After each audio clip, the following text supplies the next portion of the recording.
তিনটি জায়গায় কখনো তুতু ফেলবেন না। তিনটি জায়গা এমন রয়েছে যেখানে তুতু ফেললে আল্লাহ পাক রব্বুল আলামিন আপনার হায়াতের ভিতরে আমার আল্লাহ অবরকত দান করে দিবেন, আপনি কখনো সফলতা খুঁজে তালাশ করে পাবেন না। এই তিনটে জায়গা কোথায়? এক নাম্বার হচ্ছে নবী করিম সাল্লাল্লাহু আলাইহি ওয়াসাল্লাম বলেছেন পশ্চিম দিকে আমরা তুতু ফেলবো না। এটা হচ্ছে আমাদের জন্য পবিত্র একটি স্থান।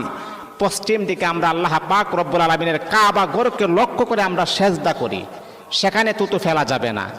দ্বিতীয় নাম্বার হচ্ছে নবীজি বলতেছেন ইবাদতের জায়গায় আমরা যেখানে নামাজ পড়ি, ইবাদত করি, কোরআন তেলাওয়াত করি, জিকির আজকার করি, সেই স্থানে আপনারা কখনো তুতু ফেলবেন না। যেমন ধরেন আমরা যখন মসজিদের মাঝে আসি নামাজ পড়ার জন্য, আল্লাহ তাআলার গোলামি করার জন্য আসি, মসজিদের ভিতরে আপনি কখনো তুতু ফেলবেন না, নাপাক কাজটা করবেন না, তাহলে কিন্তু আপনি গরিব হয়ে যাবেন, ভয়ঙ্কর রোগ আপনাকে আক্রান্ত করতে পারে।